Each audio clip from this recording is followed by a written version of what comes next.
बेशुहदा का खून रायगा नहीं जाएगा। भारतीय हिमायत याफ्ता दहशतगर्द प्रॉक्सीज के खिलाफ फैसला कुन कार्रवाई नागुज़ीर है।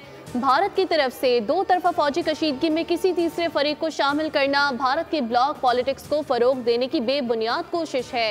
दर हकीकत दुनिया वाज़े तौर पर भारत के तौसी पसंदाना अज़ाइम और हिंदुत्व इंतहा पसंद के खतरनाक रुझानात से बदसन होती जा रही है। फील्ड मार्शल आसिम मुनीर की ज़ेर सदारत कोर कमांडर कॉन्फ्रेंस दहशतगर्दाना हमलों में शहीद सिक्योरिटी एहलकारों के इसाले सवाब के लिए फातिहा ख्वानी, बुज़दिलाना हमलों की शदीद मज़म्मत। ISPR के मुताबिक फील्ड मार्शल ने वज़ीर आज़म पाकिस्तान के हमरा ईरान, तुर्किया, अज़रबैजान, सऊदी अरब और मुत्तहदा अरब इमारात के हालिया कामयाब दौरों पर पाकिस्तान के फ़ाल सिफारती किरदार की तफसीलात से फोरम को आगाह किया। फोरम को फील्ड मार्शल के तारीखी और मुनफरिद दौरे अमरीका के बारे में भी ब्रीफिंग दी गई।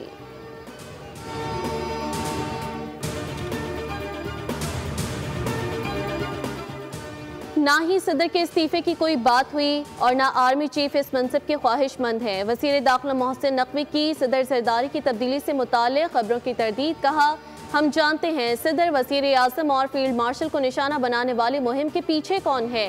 मैं वाज़ेह तौर पर कहना चाहता हूँ कि सदर के इस्तीफे से मुताल्लिक़ कोई बहस नहीं हुई। मैं जानता हूँ ये झूठ कौन फैला रहा है, वो ऐसा क्यों कर रहा है। ये भी जानता हूँ इस प्रोपेगेंडे से किसको फ़ायदा हो रहा है। फील्ड मार्शल आसिम मुनीर की वाहिद तवज्जो पाकिस्तान का इस्तेहकाम और मजबूती है।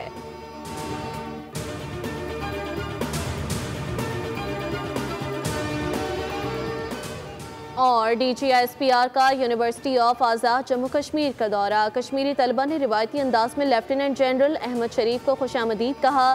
तलबा और असातिज़ा के साथ सवाल जवाब की खुसूसी नशिस्त का भी इनेकाद। तलबा का भारतीय जाहिरियत का मुंह तोड़ जवाब देने पर पाक फौज को खराज तहसीन। कहा, पाकिस्तान और कश्मीर को कोई जुदा नहीं कर सकता। वो वक्त दूर नहीं जब कश्मीर बनेगा पाकिस्तान।